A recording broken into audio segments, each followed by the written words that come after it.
Reservas y pedidos al 261 50 56 045 o 261 68 51 135. Sol Mar Tierra, en Avenida Perú 1487, Ciudad de Mendoza.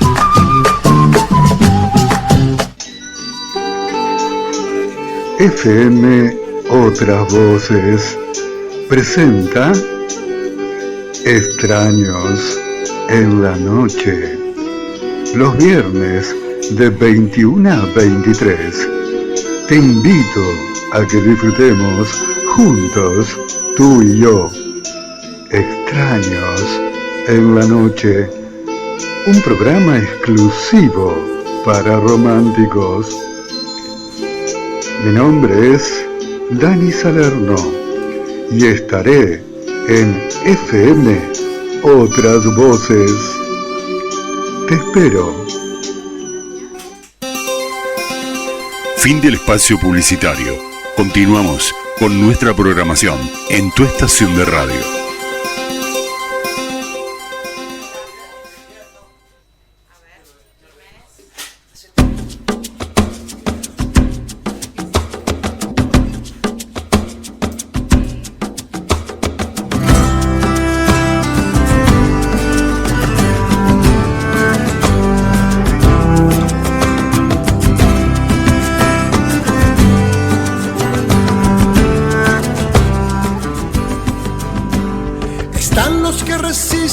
Y nunca se lamentan los que dicen yo para qué vivo, los que recuperan rápido sus fuerzas, los que lucran con lo que perdimos.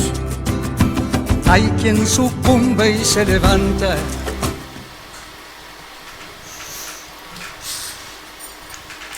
Comenzamos nuestro espacio, oyentes, amigos, equipos, dándole a este jueves 13 de junio un motivo de encuentro que nos acerque cada vez más y nos permita visibilizar historias como es la de hoy, trayendo la voz de Sebastián Moro, un joven mendocino, periodista, amante de la verdad y la justicia, trabajador en Radio Nacional Mendoza, especializado en derechos humanos, investigador en coberturas de juicios de lesa humanidad, censurado y perseguido por el gobierno de Mauricio Macri.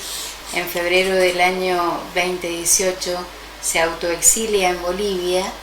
Enamorado por un proceso de cambio, encuentra finalmente trabajar en radios comunitarias de prensa rural, apoyando a los colectivos campesinos y trabajadores. Digo también que es importante recordar todo esto que en esta historia, que también ya vamos a presentar a los invitados de hoy, quise comenzar con este recorrido para que la gente que nos escuche pueda entender y visibilizar estas historias de vida de todos estos jóvenes que como Sebastián hay tantos, ¿no? Me quedé también pensando que él fue corresponsal del diario Página 12, que escribió docenas de notas sobre el proceso posterior a las elecciones del 20 de octubre, que desembocó en el golpe de Estado. Su voz era una alarma sobre la conspiración que amenazaba a Bolivia, y ese 9 de noviembre, en víspera del golpe de Estado, Sebastián contó que los golpistas habían ganado las calles de La Paz. Ante esta situación, y luego de escribir su último artículo para Página 12, decide salir a caminar. Y aquí me quedo, Raquel, para que me cuentes tu dolor. Pero primero voy a presentar a mis invitados. Tengo la suerte que me acompañan esta tarde, Martín Orozco.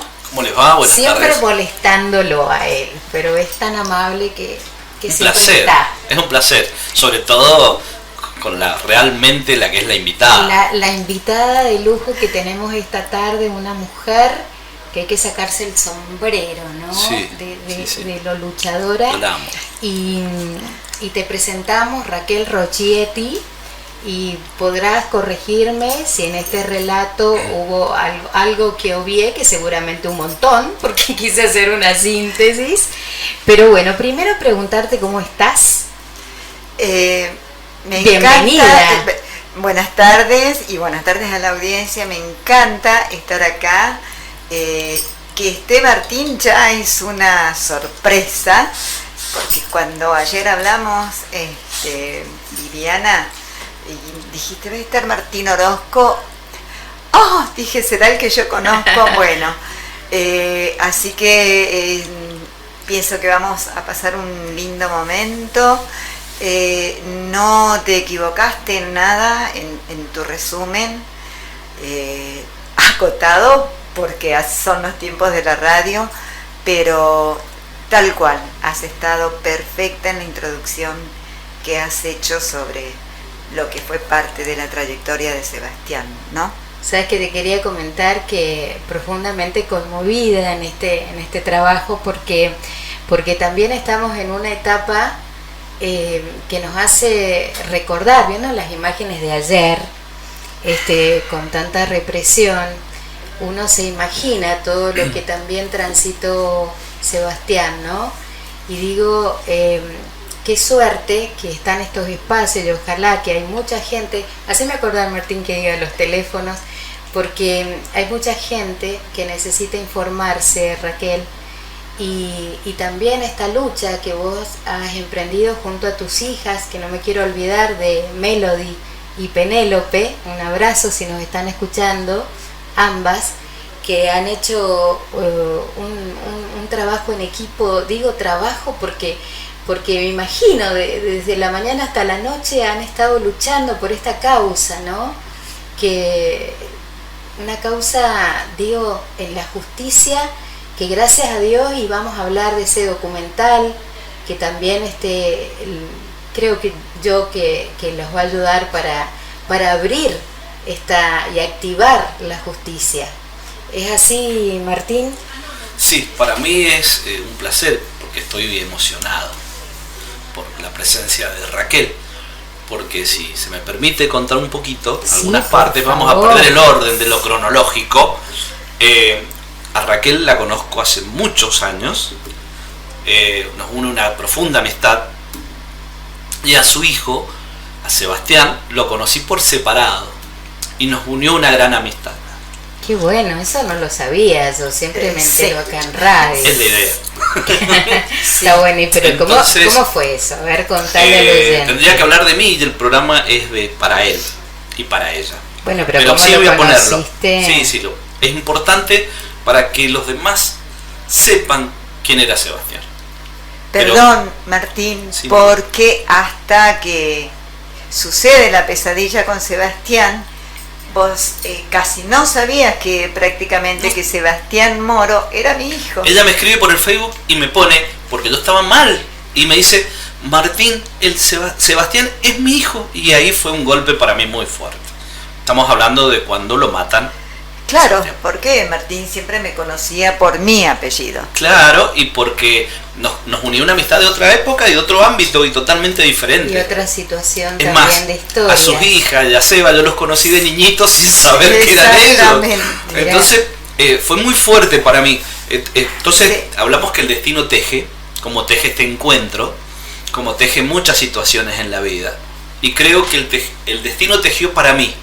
Porque yo lo quiero hablar de Sebastián desde el lado de lo que fue para mí, más allá de lo que hablemos, pero eso me gustaría recalcarlo, porque el destino cuando te teje te va protegiendo, creo, y haces cosas en la vida que es para después y no sabes que son para después. Bueno, él es un hombre del destino, para mí y para muchos, un hombre de verdad y de palabra, que eso no es fácil de conseguir y de conocer gente así. Cuando niño, yo, en el año 76, fui detenido por la dictadura militar. Y nunca, por momentos me olvidé de lo que me había pasado y por momentos lo recordé con detalles increíbles.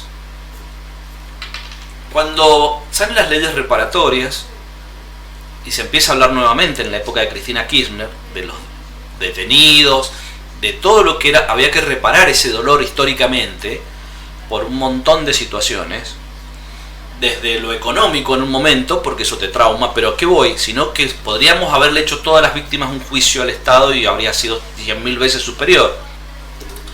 Hay una pensión, lo estoy diciendo porque mucha gente tiene prejuicios contra eso, pero quisiera verlos a todos alguna vez víctimas de haber sido detenidos y de torturas. Y fíjate vos que tiene mucho que ver con todo lo que le pasa a él después.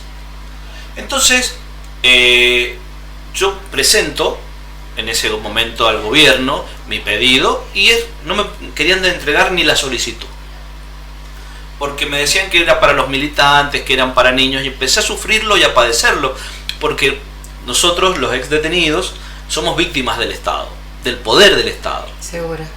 Entonces, Sebastián se entera, porque él iba hablando con todos nosotros, se entera de mi derrotero y de mi dolor. Y él se comunica conmigo, trabajaba en Radio Nacional. Claro. Se comunica conmigo y me dice que que quiere hablar y yo en mi necesidad también de hablar y de buscar ayudas para poder lograr entrar al sistema y de saber por qué el sistema me rechazaba. Él me contiene. Y ahí nos conocimos en un café de la calle Colón, tomamos un cafecito y nos conocimos. Y yo cuando lo miré, yo vengo de una familia de luchadores políticos. Mi mamá fue una gran luchadora política y tan grande, Lucía Quiroga, y la veo muy reflejada en Raquel. Y a él, cuando me empezamos a hablar, yo reconocí un luchador. Por eso quería hablarlo de mi historia, contarlo de él. Y reconocí un luchador, de esos luchadores humildes, de esos luchadores que sufren y que son los que realmente escriben la historia, y los libros a veces se olvidan. Cosa que no es este el caso, porque su madre lleva la llama. O sea, él está presente, todo el tiempo está presente. Sí, sí, sí. Entonces, le empecé a contar, me preguntó por qué me rechazaban mi pedido. Y le conté mi historia. Sí. Le conté mi historia y a partir de que le conté mi historia, él le iba armando. Bueno, y eso nos lo va a contar en el próximo bloque, ¿te parece? Totalmente. Nos vamos a ir porque estamos en el programa De Eso Se Trata. No se mueva, oyente.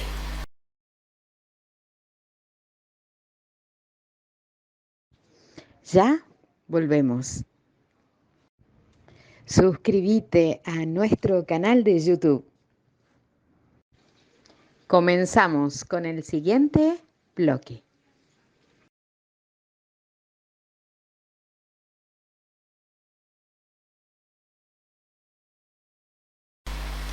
Bueno, estás conmovida, Raquel. Este es un tema de Víctor Heredia, justamente se llama Coraje. Digo yo, la letra nos pega tanto, ¿no? Sí. Vengo muy conmovida porque, como hace un rato, antes que comenzara a hablar Martín, vos decías lo que sucedió ayer, ¿no? En cuanto a la represión y todo esto en Buenos Aires. A mí como a las chicas, porque hay gente joven que de repente no lo ha vivido y quienes tenemos unos años más y otros más, sabemos que es así. Entonces, yo lo viví siendo adolescente. El tema de la represión y todo eso, las dictaduras, ¿no? Más tarde, cuando sucede lo de Sebastián en Bolivia, fue terrible. Entonces, ayer, como Penélope está en Buenos Aires y vive muy cerca del Congreso, le toca cubrir notas cerca del Congreso, no pude con un montón de cosas, tenía que acompañar a la tarde a las organizaciones y demás por el tema del debate de la ley de bases. No pude porque me entró miedo, me entró un sudor terrible, y esto lo digo amenamente porque es así, porque me recuerda y me trae esas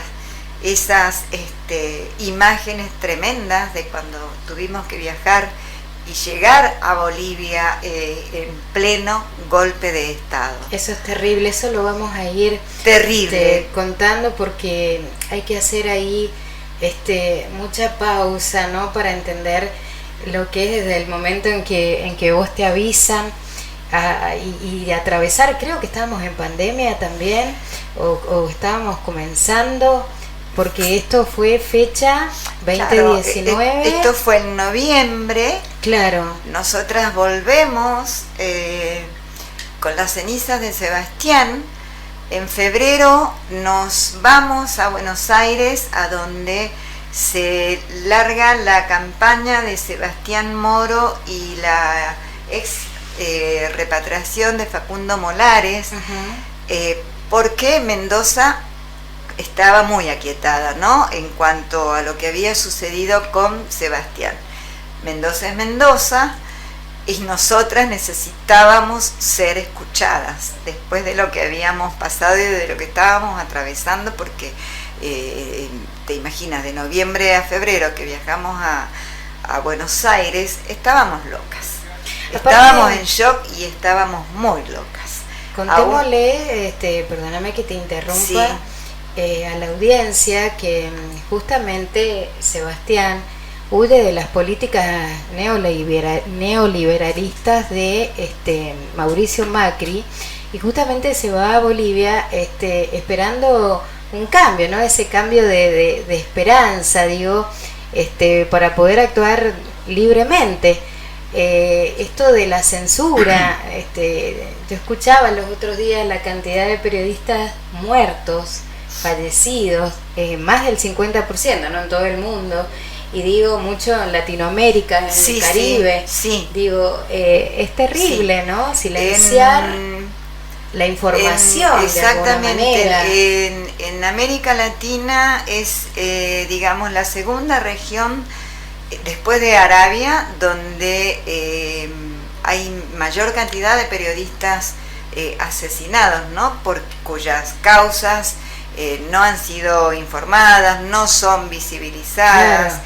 Que en el caso de Sebastián, exactamente, que vos lo decías, el trabajo que nosotras hicimos, pero es por la trayectoria que tenemos en este país, ¿no? Que ya veníamos con la trayectoria de los juicios y demás, y sabíamos que a nosotras no nos iba a callar nadie. Pero había que gritarlo, había que mostrarlo y había que visibilizarlo. Y nos fuimos a Buenos Aires. Aparte que no es fácil. Teníamos el dolor, heridas, te imaginas, la herida en carne viva. No sabíamos a dónde estábamos paradas, no sabíamos quién nos esperábamos, no sabía lo que podía llegar a pasar. Nos reunimos. Aparte con el dolor del ser... Cargar con el dolor de madre, las hermanas con el dolor, o sea, por eso digo, siempre estábamos locas, y allá la compañía te imaginas, nos esperaban las madres, distintas organizaciones, no nos podíamos creer, y fue un día jueves. Ahí quiero que paremos un poquito y nos cuentes, y también un poco esta lucha de Sebastián, que su personalidad creo que ahora nos vas a confirmar, desde chico debe haber sido así, que un poco nos estaba contando Martín y lo interrumpimos, le vamos a pedir que complete su cafecito que se tomó ahí, porque ahí vos descubriste, Martín, las garras que tenía este joven, ¿no? Descubrí un historiador también. Ay, sí. Porque yo escucho mucho que hablan de las virtudes, que eran varias, pero no hablan de lo historiador. Por eso empecé a hablar sobre mí. Porque cuando yo le iba relatando mi experiencia, él me iba poniendo los nombres y me ubicaba en tiempo, espacio y contexto. Lo que hace un historiador. Y para una víctima, que perdés muchas nociones, más siendo niño, yo tenía 9 años, que te ubiquen, es increíble. Claro. Es como cuando uno va al psicólogo, ¿viste? O cuando ese amigo te da la palabra justa y te hace una reacción. Bueno, yo veía, mientras hablaba con él, tenía un cuadernito a raya, un cuaderno muy simple, muy humilde, Y él escribía con un lapicito, una virome, se le quedó, no sé si se le rompió la virome, se le acabó la tinta y siguió con el lápiz, ¿viste? Pero fue algo así. Y yo me quedé pensando, me fui a casa, nos despedimos en Colón y Mitre, y me quedé pensando y llegué a casa. Y le dije a mi madre, mirá mamá, he conocido una persona así y así. Mirá qué bien, me dijo. Y empezamos a hablar desde el punto de vista del militante, del que se preocupa por el otro, porque la política también es eso. Claro. Si bien él no había ido a hacer política ni a hablar de política, había ido preocupado por mí, a ocuparse sin conocerme. Y como conmigo lo hizo con muchas personas más. Bueno, después nos fuimos escribiendo más, fuimos hablando de otras cosas y nos fuimos haciendo amigos. Y nos fuimos contando nuestras cosas, nuestros dolores. Y quizás yo no soy una persona políticamente correcta para hablar. Y menos cuando hablo de un amigo, de alguien que quiero. Me da bronca a veces. A veces siento la bronca, la impotencia. Y como estas cosas quedan grabadas para la posteridad, yo lamentablemente me robaron el teléfono donde tenían los mensajes cuando nos escribíamos. De mi madre, estaban los mensajes de mi madre y lo de él. Pero él no la pasaba bien acá. Todos sus colegas, no todos sus colegas, pero muchos colegas que yo los veo hoy hablar de Sebastián como, ¡ah, qué grande era! ¿Viste? Moreno y Sebastián. Le hacían la vida imposible. Y la pasaba pésimo. En Radio Nacional la pasaba pésimo. Y le hacían la guerra. Y parte de lo que se fue de este país fue porque no le abrieron puertas, fue porque lo trataron mal, lo destrataron, pero por la envidia que sienten al ver un tipo grande. Grande no de edad, porque era jovencito. Grande del corazón, de la persona que era y del personaje. Que no se quedaba quieto el tipo, curioso. Sí. Es que era lo que estaba bien, él era lo que estaba bien. Sí, seguro. Eso siempre crea. Martín está, haciendo referencias a cosas que en muchas otras oportunidades yo no las he hecho, no las he manifestado, pero se saben en el ambiente, porque yo también hay cosas que luego de toda esta pesadilla comienzo a enterarme, a saber, sabía lo mal que lo pasaba justamente en la radio, porque él sentía que le ponían piedras en el camino porque no podía desplegar todo lo que él sabía hacer, porque lo hacía generosamente, lo hacía desde el punto de vista de una formación. Sebastián era una persona que se había formado no solamente en la Universidad Nacional de Cuyo y en la calle, sino a través de un montón de cursos que había hecho en temas de comunicación, de ley de medios, de derechos humanos. Y es lo que te digo. Aparte sabía mucho. Sabía mucho, entonces claro. Sí, se le ponía ruedas en el Seguro. Camino. ¿Y qué pasa?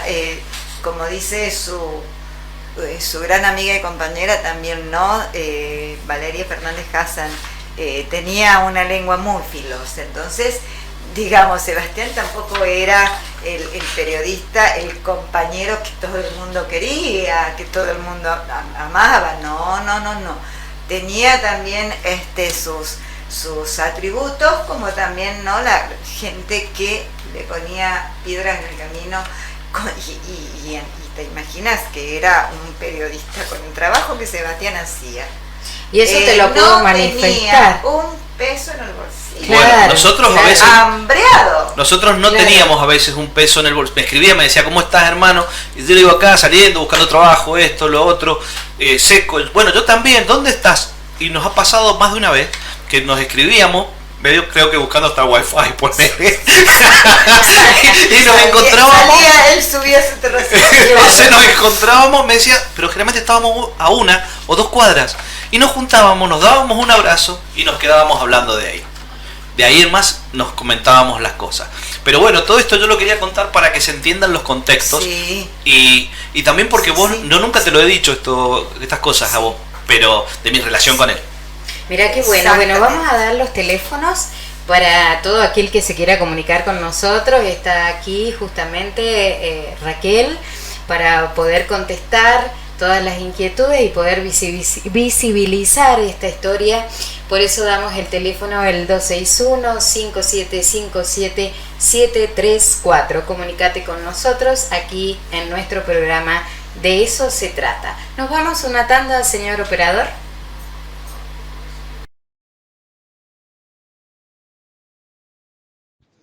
Ya volvemos. Suscríbete a nuestro canal de YouTube. Comenzamos con el siguiente bloque.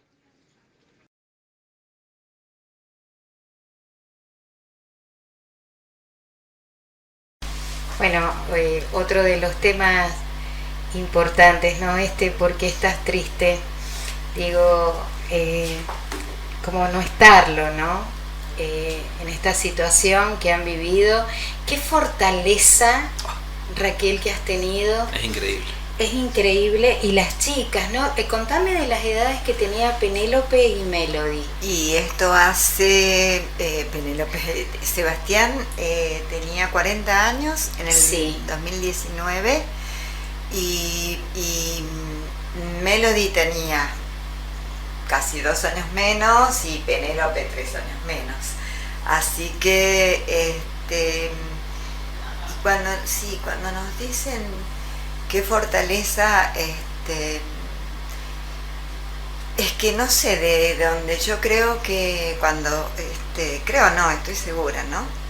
Cuando un hijo muere o hija en esas circunstancias, es tan tremendo que perdemos la noción de todo. Perdemos la noción, nos perdemos. Entonces, primero está el trabajo, como hicimos nosotras, como decía hace rato, ya teniendo una trayectoria llevando los juicios adelante acá y sabiendo cómo obraba la justicia, ¿no? En los juicios de lesa humanidad. Sabíamos que primero no había que callar, había que salir a las calles a gritar, teníamos que informar e inmediatamente luego de Buenos Aires viajamos a Córdoba y en Córdoba era por 2 o 3 días porque claro, fuimos tejiendo redes con nuestras compañeras hermanas del feminismo comunitario de Aviala, en Buenos Aires. Viajamos a Córdoba, ahí nos estaban esperando quienes posteriormente fueron nuestros compañeros de equipo hasta el día de hoy, Alexis Oliva, el Emi Gringos, bueno, que actualmente son compañeros. Nosotras volvemos a Mendoza cuando cierran. Justo, esa noche cerraban el paso, ya no podía, comenzaba la pandemia. Claro, comenzaba la pandemia, sí. Trabajamos en pandemia tremendamente, porque todo era a través de Zoom, de Meeting, era todo virtual. Por eso yo digo que a mí la pandemia es algo que me pasó por encima. Claro. Las muertes me pasaron por encima. La pandemia nuestra fue tan rara, siendo que fue algo tan atroz, tan tremendo, tan voraz, ¿verdad? Como pandemia, pero a nosotras teníamos que trabajar. En esos 2 años también, te imaginas que logramos organizar y llevar a cabo adelante la campaña internacional de justicia por Sebastián Moro. Claro.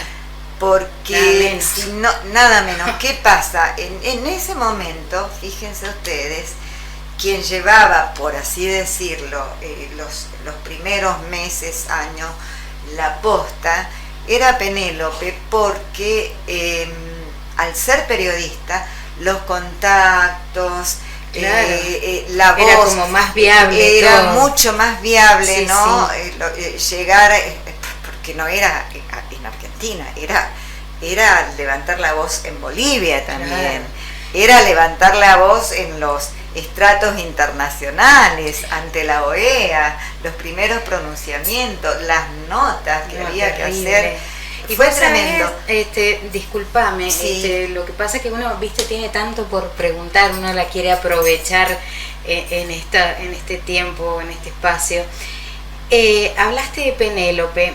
Yo en el relato, cuando creo que fue ya ese día que se anunciaba el golpe, que Sebastián, creo que por WhatsApp le escribe a Penélope y le dice que están tomando las callecitas acá de La Paz, y le dice, me voy a caminar, ¿no? ¿Qué pasó ahí? Porque ahí ustedes ya perdieron contacto con Sebastián, ¿verdad? Sí. ¿En qué fecha fue, perdón? Ella está hablando lo del WhatsApp ese. Está hablando del 9 de noviembre del 2019, cuando al día siguiente ya se amanece con el golpe. Claro. Y él le dice sí a su hermana, pero es que siempre Sebastián, para él era una rutina que tenía. Él llegaba del trabajo, comía algo, escribía, qué sé yo, y salía a dar unas vueltas por el barrio, 2 manzanas, algo así, y nos contaba cómo estaba la noche, que generalmente las noches en La Paz estaban hermosas y sumamente estrelladas. Sí, él hace una descripción de eso. Total. Entonces esa noche justamente, luego del día tremendo que había tenido de estar comunicándose con nosotras, que las hermanas no le daban paz, amistades, gente de trabajo que lo llamaba, él sabía que tenía que enviar esa última nota que se titula Un golpe de Estado está en marcha en Bolivia. Entonces con una de las últimas, porque teníamos un grupo familiar, yo soy la que me desconecto del grupo más temprano, porque le digo a las chicas, esto fue como a las 4 de la tarde, dejémoslo tranquilo, así él hace su trabajo tranquilo, descansa. Él ya nos había comentado que al día siguiente tenía que dar una entrevista para Francia, y las hermanas seguían, Sebastián, que tenés que volverte, Sebastián, no tenés plata para volver, Sebastián, volverte en colectivo. Y Sebastián decía, chicas, calma, nos decía que quédense tranquilas, son tan amorosas, todo lo que me dicen y demás. Esos fueron mensajes en la tarde, claro.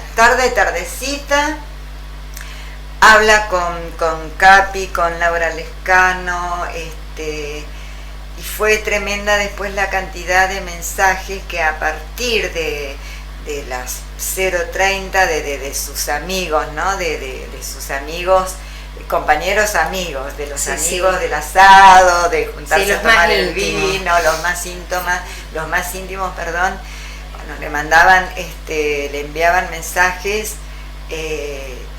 Hay uno que, bueno, me matan porque muchos con el tiempo se fueron animando después de ver el documental por primera vez.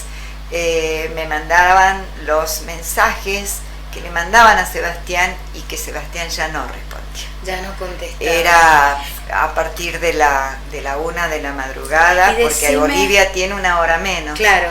Y decime ahí, él ya había pasado que habían tomado Aramayo, que lo habían atado ese mismo día fue, ese mismo día 9. ¿Qué sucede? Su amiga Gloria Beretervide en Buenos Aires, compañera y periodista, quien le presenta a Veiga, ¿no?, de Página 12, así comienza su trabajo como corresponsal.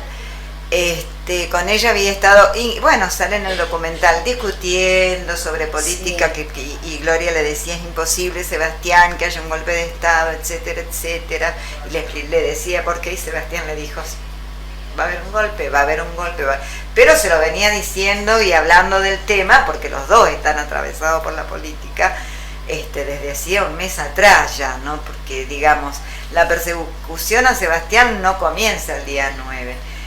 Convengamos que la persecución hacia Sebastián comienza desde las elecciones, claro, de Evo Morales, cuando ya se comienza, digamos, a conocer a quién es este periodista, encima extranjero, que está comunicando, porque, digamos, a las cúpulas políticas en la mañana sí llegaban los artículos de Sebastián. Claro.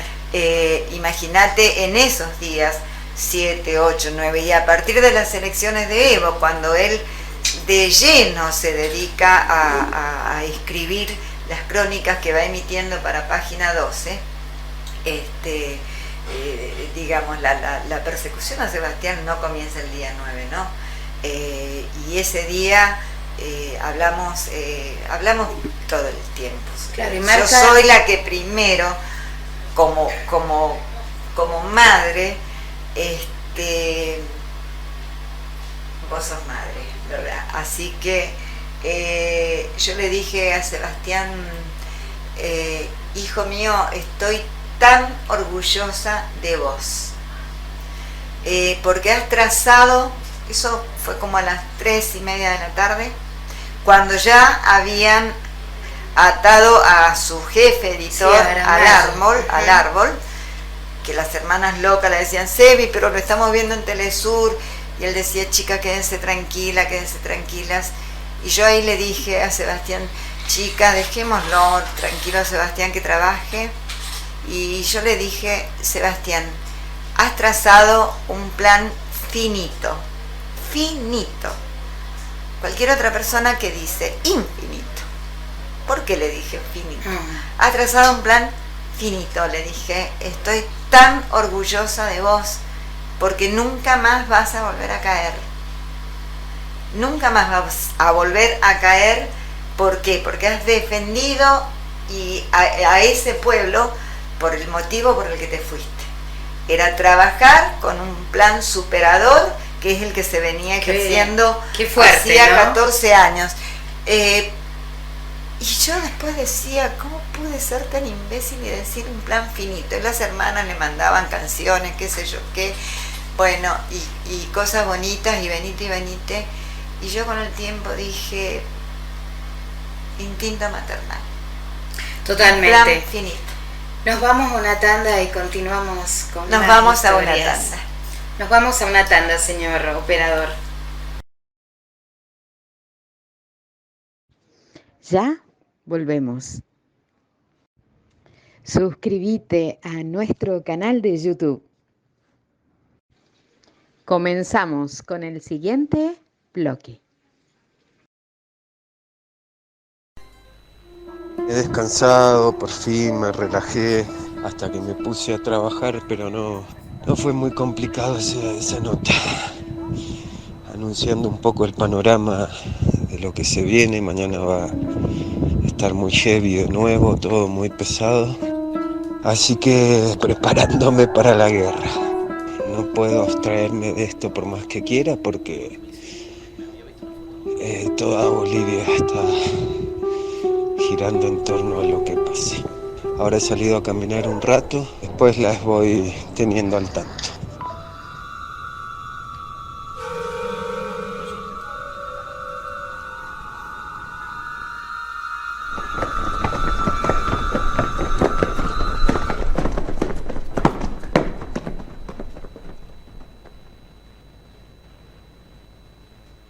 Qué terrible debe ser para vos escuchar esto, ¿no?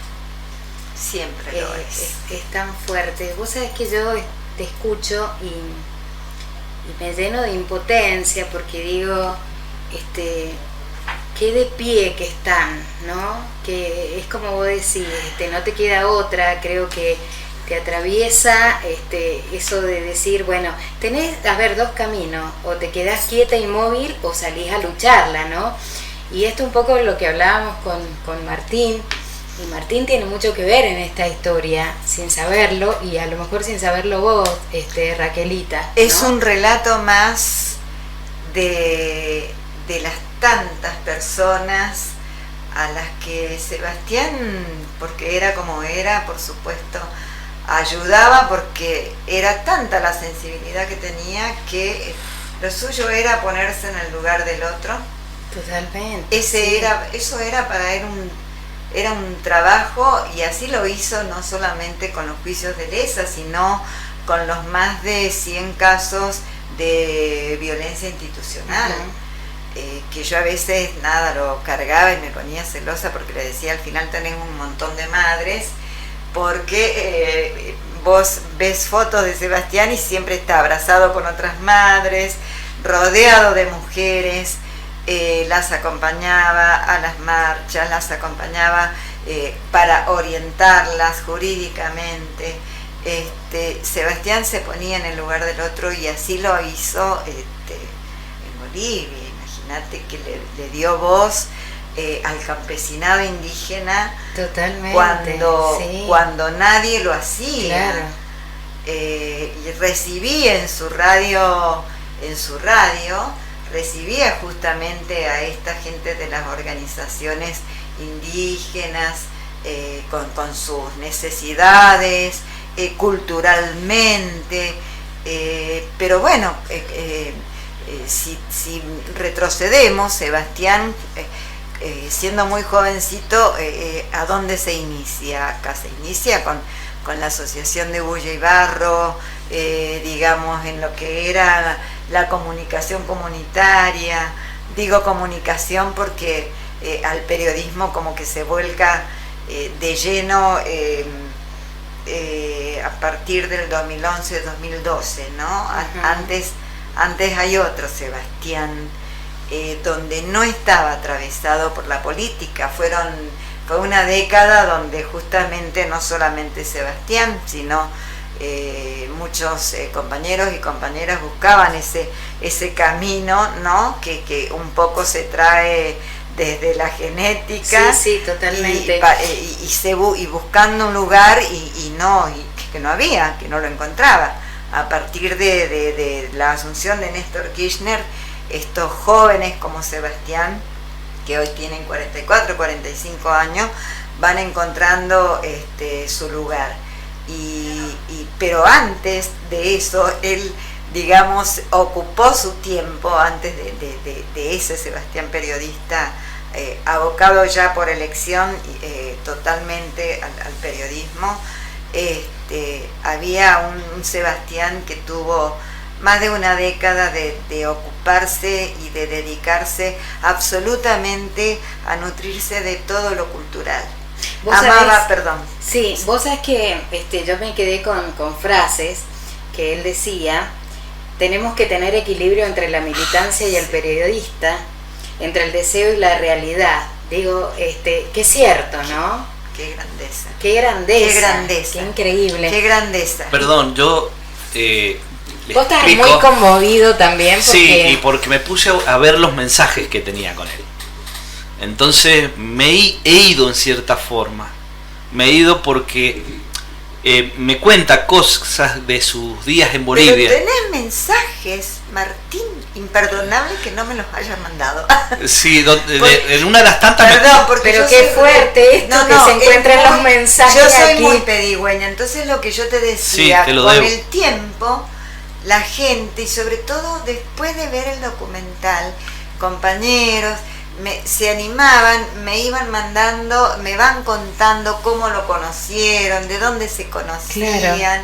¿Y vos te estabas comunicando con él mientras él estaba allá en Bolivia? Claro, entonces él me contaba, porque él me decía que, fíjate qué bonito es, que me decía que estaba en deuda conmigo porque sentía que no me daba el tiempo que a veces él quería darme. Y me pide, en uno de los tantos mensajes, que yo le escriba, porque a él le gustaba cómo escribía yo. Entonces me dice, escribime, me manda el mail, por favor. Y yo me quedé colgado porque siento que no le escribí. Y eso me duele, no haberle escrito. Claro, lo que sucede es que él a todos y a todas nos quería sacar escritoras, ¿viste? Y escritores. Él a todos nos decía que escribíamos, qué bien que escribí, tenés que dedicarte a escribir. Es como que... nada, como le escribía y le encantaba, así que es imperdonable, me tenés que mandar se tienen que contar y mandar mensajes. ¿Sabés qué sucede? Que para no perderlos, Martín, por supuesto, nos ha pasado, bueno, yo perdí los otros en el otro teléfono, que hemos perdido mensajes de voz, y yo los he tenido que descargar, por supuesto con ayuda de mi hijo y demás, para no perderlos. Claro. Es un testimonio. Hay una parte donde yo le pregunto cómo está y él me dice, yo bien, pero no logro conseguir laburo estable. Eso me tiene cagado. El primer tiempo. Pero esto es un paraíso al lado de allá. Mi vida. Y él me empieza a preguntar por mi hija. Estoy sacando extractos pequeños de muchos mensajes. Y donde me manda el mail. Después en otros me dice que ya no tenía el WhatsApp, pero me manda un número para la computadora. Qué bonito, pero aparte qué increíble, porque ustedes dos, digo, en esta tarde que eventualmente está Martín acompañándome. No estuvo... no estaba programado. No, o sea, por eso es vivo puro. Sí, era lo ideal. Por eso no te comenté nada, porque es parte de lo que salga. Pero siempre me sorprende. Pero es importante esto que está acá. Será como digo yo, ¿no? Que cuando sucede algo como esto, hoy día, como este momento de encuentro y demás, yo digo que Sebastián es más que su propia existencia, porque siempre está sucediendo algo donde aparece alguien que a mí me sorprende. Y porque digo, ¿cómo? Así somos los hijos. ¿Cómo pudo pasar esto? ¿Cómo puede pasar? Es que está presente, Sebastián. ¿Qué pasa? O tirame fichas. Y es increíble, o sea, por ahí me voy encontrando con gente que me cuenta y me relata. Y digo, ¿cómo puede ser? Ahora, qué orgullo para esta madre tener este hijo, ¿no? Porque yo no voy a hablar en pasado, porque para una madre el hijo siempre está presente, ¿no? Digo, qué orgullo. Ni me vayas a nombrar la palabra soltar. No, porque esa es una palabra, la verdad, que viste que ahora está de moda, hay que soltar. Digo, Raquel, esto tuyo, que es lo que nos une también, yo creo que a las dos, porque a mí esto me conmueve mucho, y más de la manera que lo está narrando Martín, ¿no? Porque está con el celular en la mano y está buscando los mensajes, y yo estoy volviéndome loca porque digo, no sé si puede aguantar, pero digo, qué terrible para vos, qué bueno, y el orgullo de tener un hijo tan empático, ¿no? Que se interesaba tanto por el otro. Sí, y siempre trataba de contestarle a todos quienes, porque además en el departamento que él vivía, que era pequeño, pero a él le encantaba, porque tenía una puerta y toda una vista, ¿no? del alto. Entonces a él le encantaba ese departamento donde se hospedaba. La ciudad del Alto. La ciudad él no vivía en el Alto, él vivía en la calle Guachaya, que pertenece a La Paz. Sí. Y Sebastián siempre trataba de contestar todos los mensajes, y inclusive les decía, y a Miriam Mabel Medina, la mamá de Sebastián Bordón, había sido el cumpleaños de ella, no sé si un día antes o dos, y estaba como loco, y bueno, luego Miriam también me manda el mensaje, porque no había tenido, te imaginas, eso fue el 7, el 8, el 9, donde La Paz era un caos total, tremendo, ya los bloqueos, los incendios y demás, y sin embargo se hizo un tiempito y le dijo a Miriam, feliz cumpleaños, y le mandó un tema precioso de Aristimuño. O sea, se daba tiempo para contestarle a todos quienes más podía. Hay un mensaje que es tremendo también, que yo lo leo y es imposible no conmoverse, de un compañero, Federico Aciar, que también él, y me mandó el mensaje que quedó vacío, y él en ese posteo que hace dice justamente Seba, Bolivia para mí se terminó con Sebastián, es el país que eligió, y me quedó el mensaje vacío. Nos vamos a una tanda, señor operador, con más de eso se trata. Ya volvemos. Suscríbete a nuestro canal de YouTube. Comenzamos con el siguiente bloque. Estamos en el aire, la verdad que seguimos hablando en la tanda porque, bueno, se han encontrado inclusive tantos mensajes, Martín, qué lindo, porque él te hablaba, ¿no? Y digo, vos estabas hablando de la resistencia y contame, cómo tomar eso de la resistencia, ¿no? En una situación tan emergente y tan urgente como la que estaba pasando Sebastián allá. Es que no es que haya una allá, hay una acá, y es el latido. Y cuando vos resistís, cuando vos luchás, cuando vos enfrentás la vida todos los días, el cielo es uno solo. Y eso lo hacía sentir a él. Y cuando querés a una persona, cuando te comunicás desde lo que te unen, siempre nos unen puntos en común, obviamente. Seguro. Y a nosotros nos unían el punto de vista de la resistencia, de resistir ante los que uno quiere o las ideologías que uno tiene. Porque que venga una persona que no te conoce y te diga algo ofensivo, te puede molestar o no, pero que vengan los tuyos, por decirlo así, claro, ideológicamente hablando, tiene significación, o en el trabajo, obviamente, a decirte claro, algo, te golpeaba desde otra forma. Y eso te hace resistir, pero él era una persona que, como si yo pudiera describir, cuando éramos chiquitos íbamos a los jardines y nos compraban los fideos esos con agujeritos y los uníamos y hacíamos un collar, que los íbamos pintando. Bueno, él iba haciendo eso en la vida, iba juntando mucha gente que seríamos esos fideitos humildes, nos pintaba y nos unía en un collar.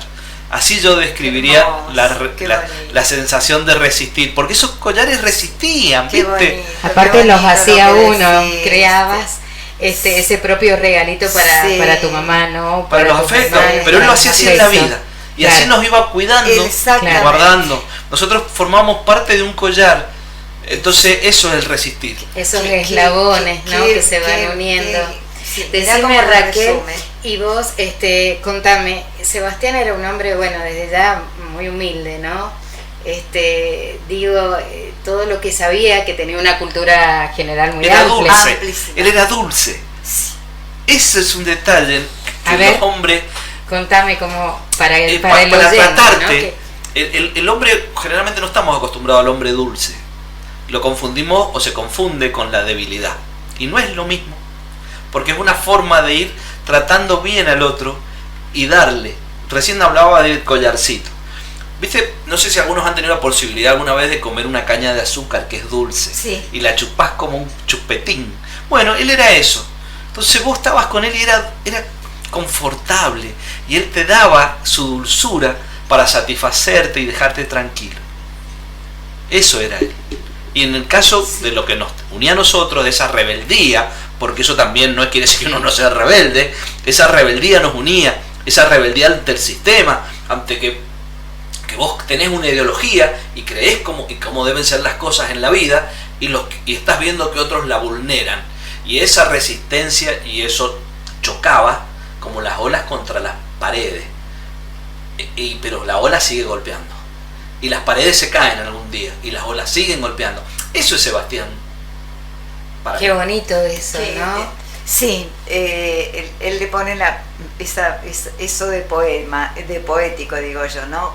Porque Sebastián también era eso, era la manera de hablar que tenía. Hasta en las crónicas más duras siempre ibas a encontrar algún sentido poético pero firmeza. En las crónicas.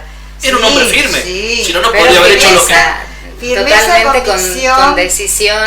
Y claro, lo que sucede, Martín, también que cuando vos lo conociste y antes de que vos lo conociste, Sebastián era un chico más dulce. Te estoy hablando de niño, de adolescente. Yo diría que los últimos 10 años Sebastián se fue endureciendo un poco por justamente por las elecciones de trabajo que había hecho y que era tan cruel, ¿no? Escuchar los relatos del horror y demás. Pero eso que vos decís, de que era una persona, de que era así tan dulce, sí, y tenía un sentido del humor muy particular. Se le nota, ¿viste? Tiene ojitos picarescos. Claro, su sobrina vino a llenar vacíos que le habían quedado, digamos, en cuanto al amor. Entonces, con Sabina podía inventar todo lo que hacía él, amorosamente. Claro. Era un chico más. Y además era una persona que tenía un humor y una cosa con los lugares, ¿no? A donde él llegaba a un lugar, le daba la bienvenida. Hola, lugar lindo. Se iba de ese lugar, se despedía de ese lugar. Chao, lugar lindo. Son cosas muy particulares, ¿no? Todo lo político y lo cruel y lo arbitrario lo mezclaba siempre con los sabores, con la cultura de un pueblo, con los olores, pero por supuesto la convicción y la firmeza y la lengua afilada ideológicamente la tenía. Por eso él sabía lo que hacía y cómo lo hacía, por eso sufría tanto, porque no encontraba una salida acá, y en Bolivia eso sí lo puede concretar, ¿no? O sea, cuando ingresa ya a la CESUB se ve que es como que estaban, y lo dice Aramayo, lo dice Marquito Moscoso, compañeros allá de él, hermanos, digamos. Es como que ese medio, y lo dice Aramayo, estaba esperando que apareciera alguien como Sebastián, con esa formación. Lo dice Gloria Bertervide, ¿no? Jerarquiza el medio porque comienza a editorializar, a escribir, a producir. Entonces no solamente el programa que iba al órgano del campesinado, sino también programa radial. Claro. Sacaba radios hacia afuera de Bolivia, hacia Latinoamérica y hacia afuera también. Entonces pudo hacer un montón de cosas con una libertad que acá no pudo tener. Por eso, bueno, viste, duele tanto decir, porque esto lo logró en 1 año y 4 meses, porque tuvo 6 meses viviendo, digamos, de ayuda mía, de Hugo Marini, que vive en Canadá, y bueno, fue un poco su mentor, con el negro Ávalo para que se fuera, escribiendo notas, seguía escribiendo para La Quinta Pata. Y muchas luego, notas que le sacaron, ¿no? Yo leía que eran como 150 notas que... Eso fue en Radio Nacional. Claro. Sí, eso fue en Radio Nacional. Qué increíble, ¿no? Él, por eso, Sebastián también la pasó muy mal, sufrió mucho porque te imaginas, eran crónicas que le habían llevado días y días y días. Sí, uno de los mensajes que me da él a mí no me lo dice así, pero porque él no era de decirlo, contarlo así, como lo debes contar o como se debe contar, pero él me cuenta que por eso me pide a mí que le escriba lo que yo había vivido, que le cuente otras cosas que yo ya le había contado porque las había perdido. Claro. Ahora entiendo por qué. Desaparecieron las notas y cómo se van tejiendo. Por suerte, las cuando se va, y después nos hablábamos también, ¿no? Es como que dijo, bueno, listo, chau.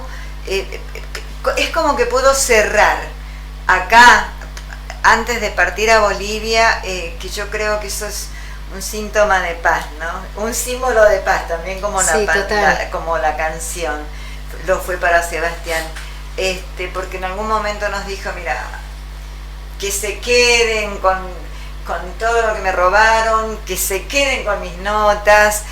Afortunadamente, esto siempre me lo dice también Rodrigo, vos guardás todo bajo 7 llaves, ¿no? Porque si bien todo lo tenemos en disco duro y demás, yo guardo todo porque como Sebastián era el de puño y letra. No, y aparte así pudiste lograr el documental, ¿no? Eso fue, ¿sí? ¿Nos vamos a un corte? Bueno, nos vamos a un corte y comenzamos a hablar de este documental. Bueno. No se mueva, señora, que estamos con Raquelita acá, en este caso de Sebastián Moro. A una tanda, señor operador.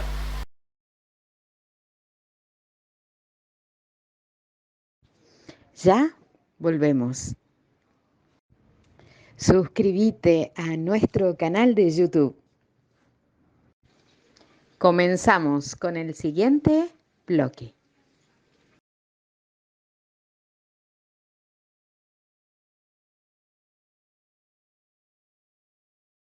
Esto da para seguir tomando cafecito, ¿no, Martín?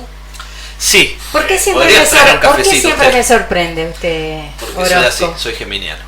Y yo le digo a mi hija que soy como el gran pez.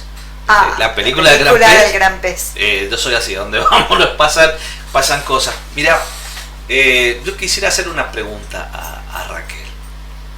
Porque sé por los ojos de lo que él sentía en Bolivia, cómo había encontrado, no sé si su lugar en el mundo, pero sí su quehacer en el mundo, que no es lo mismo.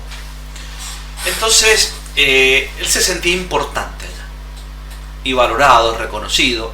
Después empezó con el tema de Página 12, o sea, que empezó a tomar el vuelo que realmente merecía, porque hemos hablado del sufrimiento de él en un montón de aspectos, o nosotros lo veíamos como un sufrimiento, y para el luchador no lo es parte del camino. Entonces, cuando vos fuiste a Bolivia, quería preguntarte qué viste, cómo fue, qué sentiste. ¿Te referías al Sebastián? ¿Vos viajaste? ¿Vos lo fuiste a visitar? Bueno, ese viaje, sí. ¿qué sentiste? ¿Cómo lo viviste? Cada vez que fui a verlo a Sebastián, ¿a eso te refieres? Sí. No, Sebastián, cada vez que fui, afortunadamente, siempre agradezco al universo que me haya dado la posibilidad de haber podido ir y de haber tenido a Sebastián para mí, porque acá era muy compartido, siempre, claro. Estaba siempre en actividad, entonces o pasaba a comer algo, o pasaba y se acostaba un rato conmigo y se iba, pero yo en Bolivia paseábamos, comíamos, me enseñaba como hizo con sus hermanas, que quería ir. Él nos decía, nos quería ir enseñando, nos decía, acá bajan el tono, porque acá se habla con tono bajo, qué sé yo. Bueno, esta sociedad es muy compleja, pero yo ya me voy, poniendo el tanto, voy profundizando, les voy contando. ¿Por qué nos decía eso? Es una sociedad muy compleja, hay que comprenderla. Pero él estaba fascinado y yo me encontré, yo la primera vez porque te imaginas, Sebastián se fue en febrero y yo ya viajo para julio. Empezaba el mundial, en nuestro, digamos, no el último, sino el penúltimo, empezaba el mundial allá, así que, veíamos el mundial.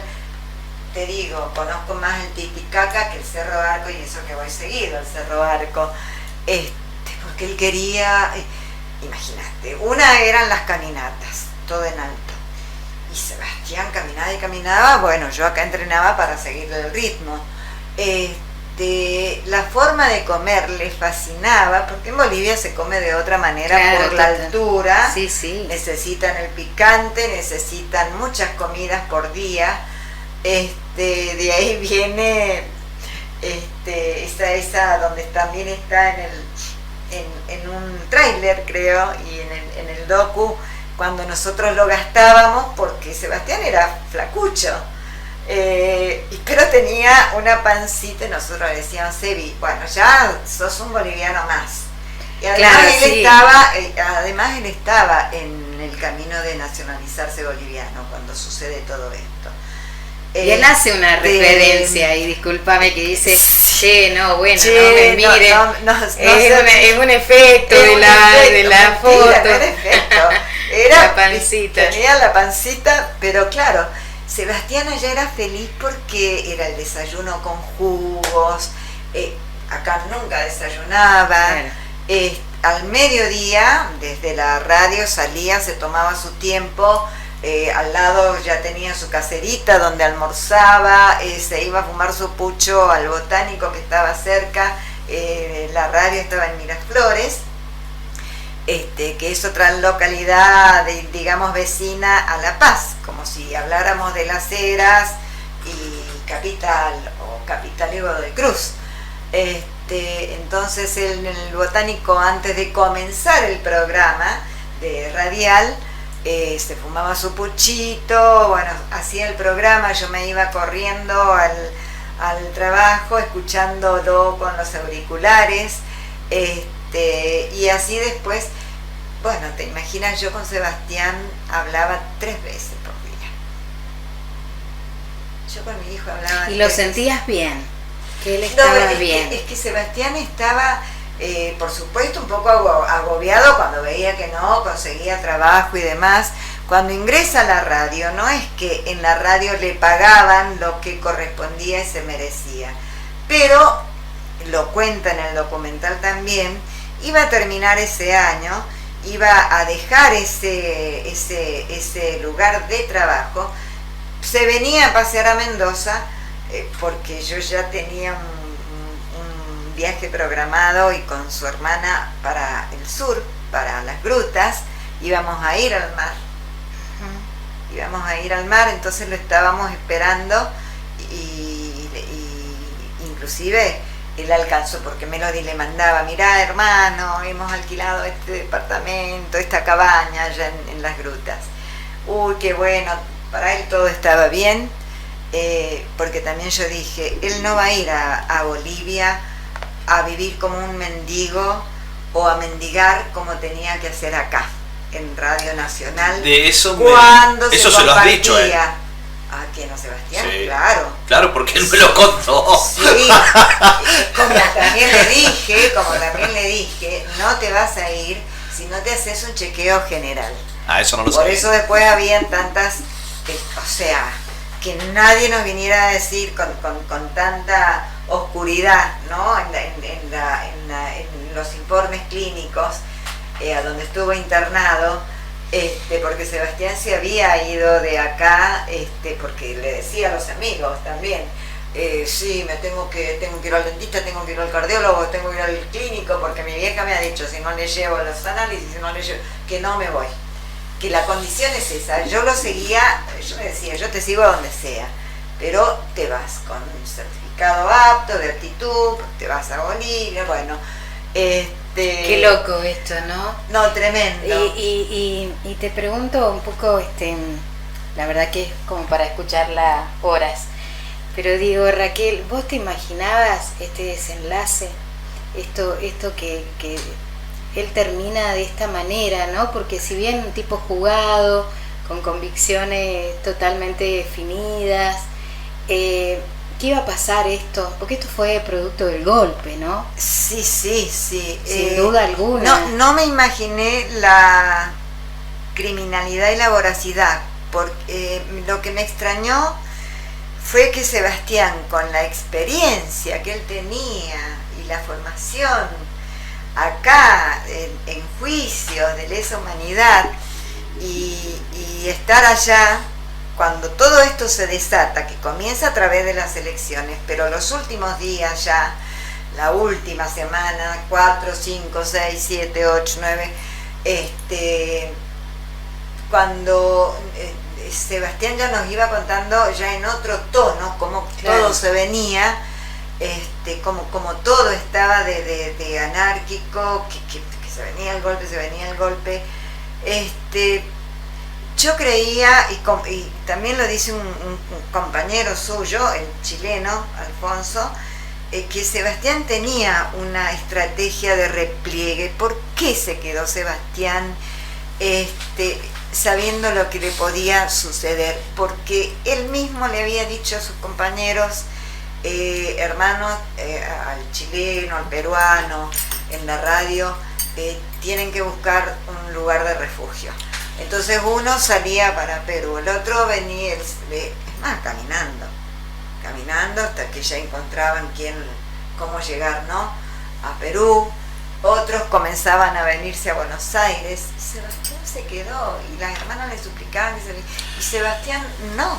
Quizás, porque es un supuesto, es por lo que te fui hablando y preguntando recién, cómo se sentía él. Él se sentía comprometido con la gente, muy comprometido con el dolor de la gente y también con su profesión. Sí, y él sabía que la Argentina y el resto del mundo esperaba su opinión. Sí, y eso para es mi opinión, mi teoría, que eso lo demoró. Justamente del cerco mediático y claro. Él decía, chicas, alguien tiene que seguir informando. Y esto no lo hemos hablado. Y yo te estoy contando cómo lo siento y cómo lo conozco. Alguien tiene que seguir informando. Así que quédense tranquilas, si yo voy a volver. El coraje y la valentía son dos características, y él trabajó desde el 9 claro. hasta que sucede en la noche cuando sale a caminar y ya le perdemos el rastro y ya el día 10 viene la pesadilla, de que no sabía, era el mediodía, no sabíamos nada de él. Ahí empezaste a tener miedo, ¿no? No, es que yo de la manera que me entero, porque las chicas no me habían querido decir, me entero al mediodía yo. Ellas ya sabían. Las chicas en la mañana, claro, cuando las llaman a las chicas, a Penélope, sí. Su amiga Gloria desde Buenos Aires le dice, están esperando a Sebastián desde Francia para la entrevista. Sebastián no contesta, claro, no contesta. Entonces, entre las hermanas, ya se empezaron a impacientar, pero a mí no me decían. Y cuando me dicen como a las 3 y pico, me dicen, mira mamá, Sebastián no contesta, hemos hablado, nos estamos comunicando con Willy Ugarte, que fue testigo, era quien, era como un amigo como de la familia nuestra, era quien le hacía arreglos en el departamento de electricidad, plomería, etcétera. Entonces las chicas se vieron desesperadas, lo ubicaron a Willy, porque yo le decía, Willy, mirá, se le ha roto un enchufe, andá, arregláselo, yo te deposito, qué sé yo, viste, pero muy, muy familiar la cosa, un ser humano excepcional, Willy. Y ese mediodía, del día 9, las chicas se comunican y le dicen a Willy, no, ¿cómo sale en el documental? Tirá la puerta abajo, si es que está con llave, lo que sea. Porque pensaban que podía estar en el departamento. Cuando a mí me avisan, yo era nada, o sea, yo no reaccionaba. Claro, no tenía reacción, porque ¿qué es lo que sabíamos tampoco? Sabíamos que estaba el golpe de Estado, y sabíamos por Willy que lo había encontrado en su departamento, en un estado en el que no estaba bien, que estaba golpeado, porque él iba hablando con las chicas y las chicas decían, claro, le iba relatando, no, por favor Willy, llévalo a la clínica más cercana, al hospital más cercano, por favor. Bueno, y ahí se empezó a tejer una cosa asombrosa, porque yo estaba perdida realmente, porque no magnificaba, no sabía lo que estaba pasando. No podías dimensionar tampoco. Claro, no sabíamos sabíamos que sí había un golpe de Estado, pero inmediatamente acá las chicas comienzan a comunicarse con amigos y comenzaron a llegar amigas a mi casa. Sí, ahí es cuando ya empezás a ver el panorama. 3 o 4 amigas, porque, claro, inmediatamente dijeron las chicas, hay que viajar. Bueno, ¿quién de las 3 viaja primero? ¿Nos contás? ¿Seguimos con este relato en el próximo bloque? Sí. Nos vamos a una tanda, señor operador.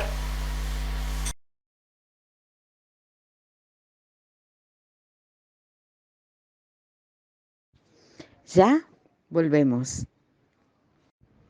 Suscríbete a nuestro canal de YouTube. Comenzamos con el siguiente bloque.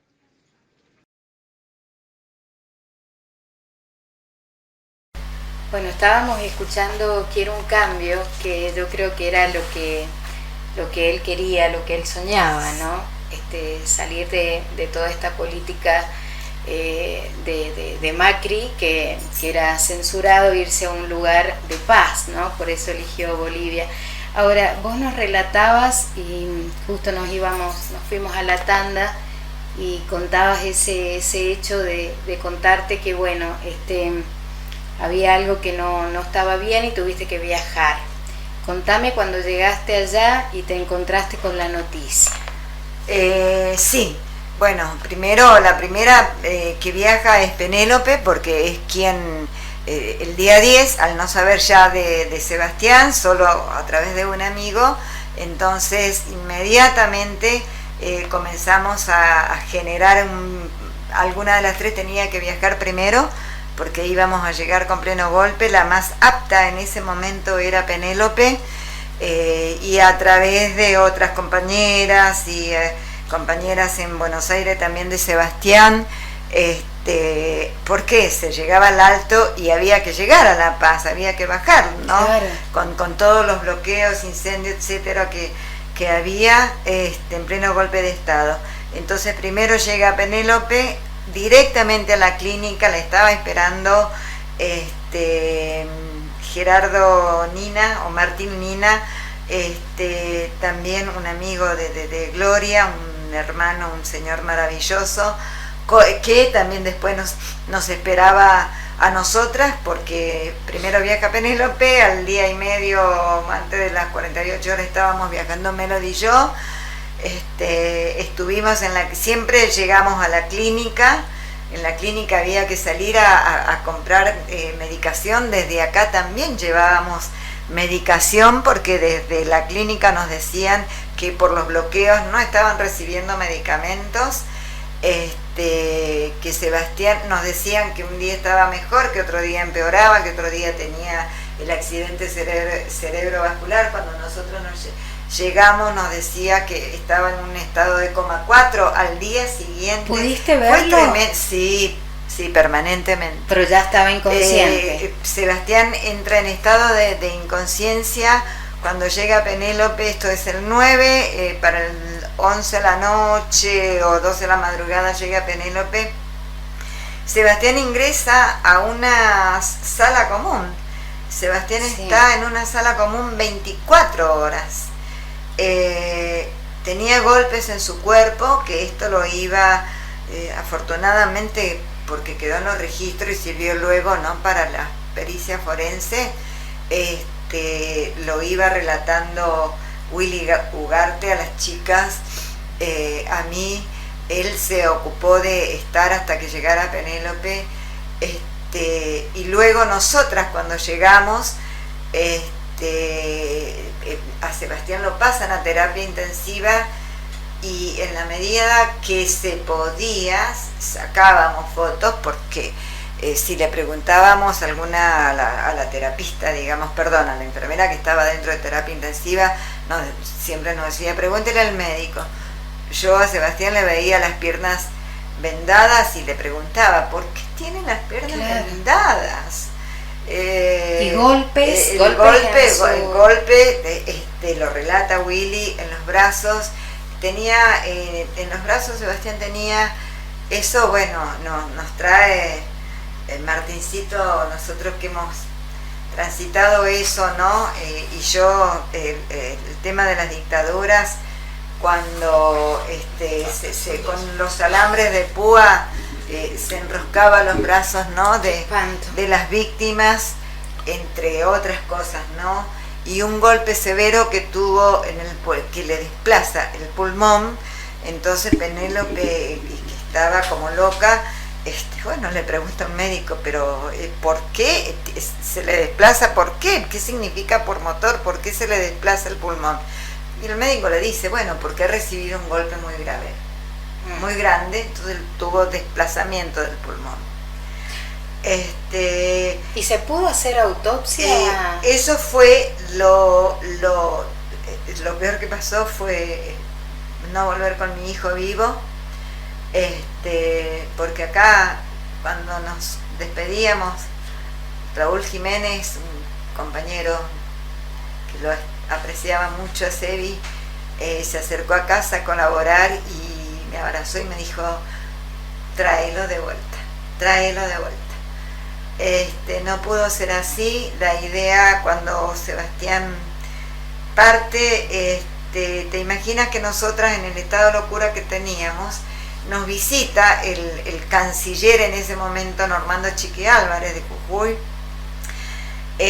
que parecía que venía de jugar algún partido, ¿no? Fue una sola vez, se llevó recetas que le entregaba a Penélope, nunca volvió con la medicación, y a los 2 o 3 días estaba dando una conferencia, y esto está en el YouTube, está dando una conferencia de prensa que nos quedáramos tranquilos, que es en Argentina, o sea, que en Argentina se quedaran tranquilos porque no era tal el golpe de Estado como se decía, que en Bolivia no había un golpe de Estado. Y mientras tanto Bullrich decía que los periodistas estaban todos protegidos y en la embajada. Mientras tanto Sebastián se estaba muriendo en la clínica. Y las chicas tenían que salir a buscar medicación en pleno golpe, con las calles bloqueadas y demás, con dólares que nos acercaban compañeros, gente que había venido desde Santa Cruz. O sea, iban haciendo, como vos hace rato lo explicaste tan bien, ¿no? Él en vida hacía el corazoncito de los fideos, caracolitos y demás. Bueno, cuando pase esta pesadilla, yo creo que todo lo que uno da vuelve, ¿no? Porque se generó también ese collarcito de fideitos, caracolitos, donde se iban hilvanando cosas. Entonces, tal periodista que lo conocía, no personalmente, a lo mejor, que estaba en Santa Cruz, mandaba dinero, dólares, porque todo era en dólares en la clínica, mandaba a algún otro conocido que tenía en La Paz, y así camuflados llegaban a la clínica, nos acercaban dinero, porque bueno, todo había que pagarlo. Y al momento de cuando nos dicen, bueno, que Sebastián había fallecido, la opción era o volvíamos con la ceniza o lo dejábamos ahí hasta que, imagínense que ya había asumido Áñez, y si no hubiéramos vuelto con la ceniza de mi hijo, tal vez nos hubiera pasado como pasó con Facundo Molares, que Facundo Molares regresa a la Argentina cuando asume el gobierno de Arce, el gobierno democrático de Arce. Podría habernos pasado eso. Yo volvía por supuesto, con todas las notas y todas las firmas puestas, y yo volví abrazando la ceniza de mi hijo. Así llegué a la Argentina. Que no te fue tan fácil. La autopsia era lo que correspondía. De ahí viene luego, que es para otro programa y para otro tema, porque no, la verdad que ese no es el agradable, digamos, el judicial. De ahí viene justamente la pelea judicial, porque no se denunció el hecho cuando Sebastián ingresa golpeado. No tuvimos la asesoría que correspondía, porque había que hacer la autopsia a Sebastián. No decir, nos tienen que cremarlo o dejarlo enterrado en un cementerio común, como sucedió con las otras víctimas posteriores. Sebastián fallece el 16 y el 15, 14 ya se producen las masacres fatales en Sencata y Sacaba y el Pedregal, ¿no? Claro, lo que pasa es que, para poner un poco en contexto a la audiencia, no todos hemos atravesado dictaduras o golpes de estados. Y cuando cae todo literalmente, y la gente tiene miedo, hay aprietes, entonces eso es parte de lo que jugó en contra para que las cosas se hicieran como correspondían, que si hubieran sido como correspondían, él tendría que haber estado vivo.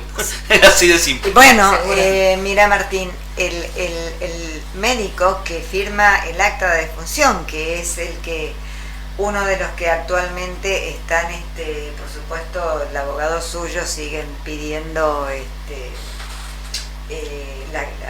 la defensa suya sigue pidiendo, bueno, que se postergue de más porque este médico está imputado, hay 2 médicos imputados, y este médico, el doctor Corbera, nos dice cuando nos avisa que había fallecido y él firma el acta de defunción, ¿qué es lo que nos dice?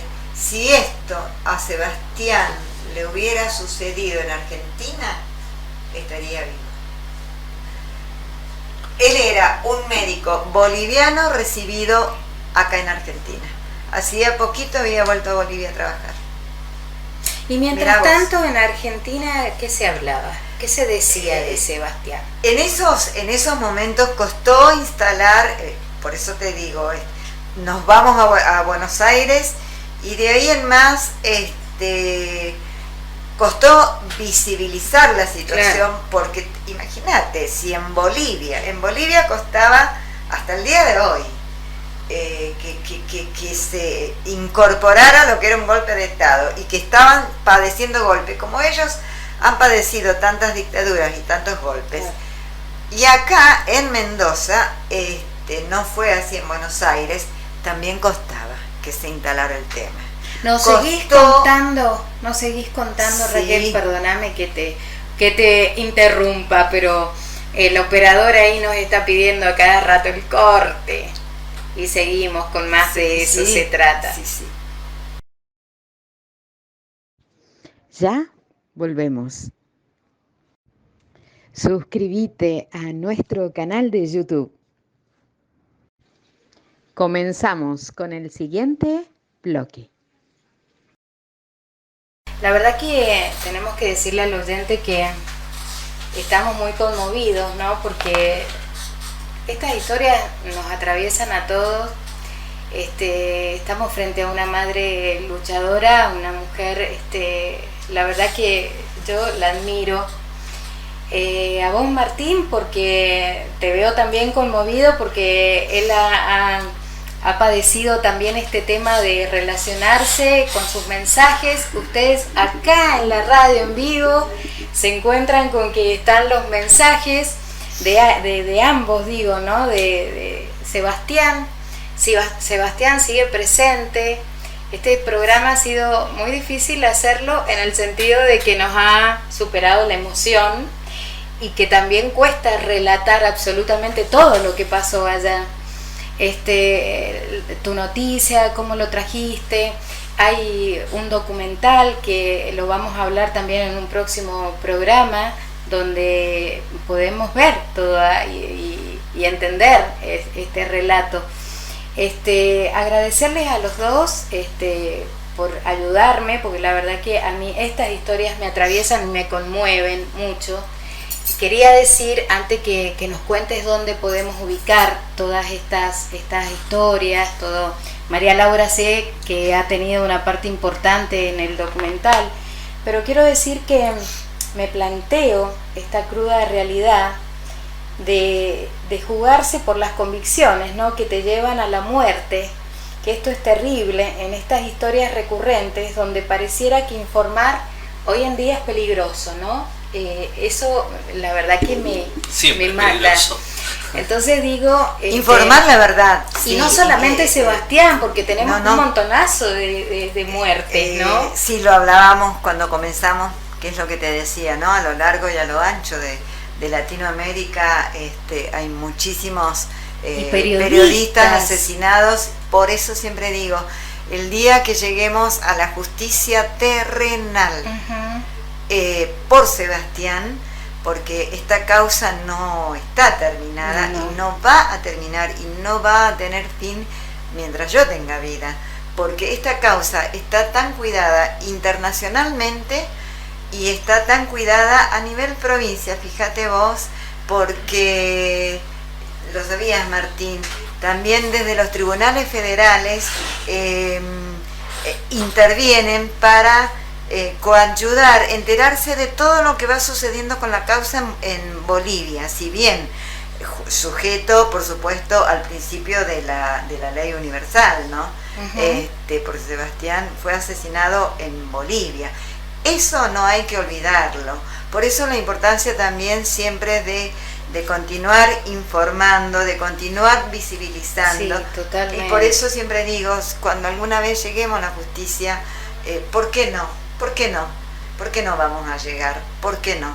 Tienen que darse, tienen que llegar. Si hemos trabajado tanto y lo vamos a seguir haciendo, se va a lograr la justicia por tantos y tantas periodistas desaparecidos en contextos similares que no son visibilizados, que quedan en la impunidad. Pero acá hay hay actores intelectuales, actores perpetradores, entonces, pero hay impunidad.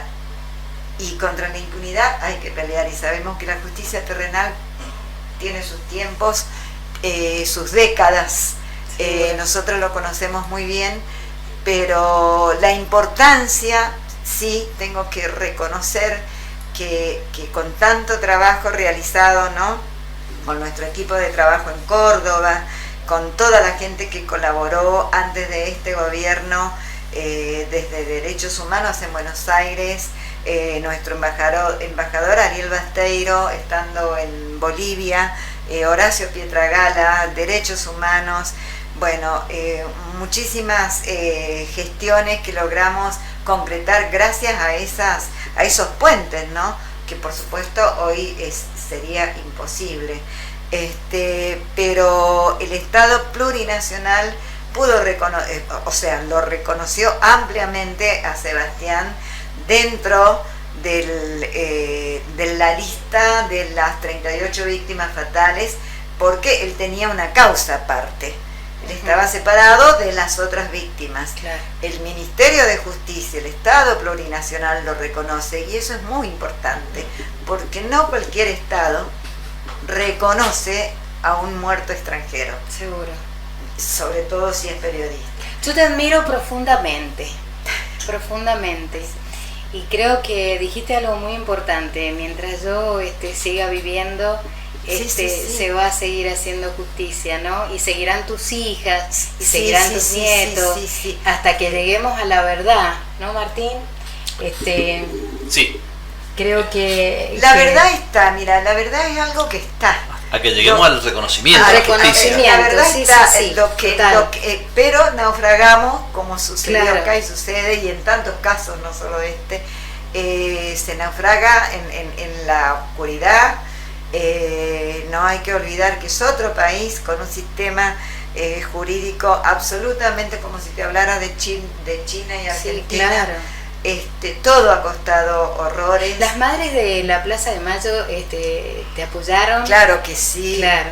Yo soy lo que soy, y vos decís yo te admiro, pero yo siempre digo, yo soy lo que soy porque me ha tocado acompañar a otras madres que han perdido hijos, y porque a mí me preceden las madres de plaza, las abuelas. Ese es el eslabón que tenemos, y que lo vamos a conseguir, a seguir manteniendo, porque es lo que nos sostiene. Si esas madres, viste, yo a veces digo, ¿cómo puede ser que yo tenga estos pensamientos tan horribles, o me atacan cosas tan horribles? Y digo, y sin embargo, esta madre se murió con una sonrisa de oreja a oreja, riéndose, y no llega todavía ese momento mío, ¿no? De tener la sonrisa amplia como Norita y como otras tantas madres que se matan de la risa. No me llega ese momento, va a llegar, porque todavía no puedo, porque las sonrisas son muy fugaces, son momentos, pero el duelo es mi duelo. Seguro. En mi duelo yo quiero que se respete, es mi tiempo. Todas las madres vivimos en duelo el resto de nuestra vida, pero yo creo que eso es lo que nos motiva, encontrar la justicia terrenal, porque hay autores. ¿Cómo es posible? Hay autores, alguien tiene que pagar, porque eso de que a la memoria hay que dejarla que corra, sí, y se ha trabajado mucho para esto, para que el documental corra y la memoria de Sebastián también, pero hay que ir sembrando pequeñas semillitas. Fue una preciosura cuando se hizo la marcha de por la educación pública, ver cómo bajaban desde la universidad, que me mandaban fotos, estudiantes con el cartel de Sebastián Moro, periodista. Sí. O sea, fue una cosa que me dio una emoción, porque esas son las semillitas que tenemos que regar, ¿no? En el campo de la comunicación popular, seguir trabajando. Y los reconocimientos, saludamos también a Mirta Díaz, sí, en el claro, Círculo de Periodistas. Sebastián tiene ahí su lugar, tiene su lugar en la legislatura, en la sala de periodistas, tiene su hermoso mural en la Universidad Nacional de Cuyo, tiene su mural en La Valle, en el espacio de Nélida Rojas, por un par de artistas, Teque, el otro chico no recuerdo, un mural precioso.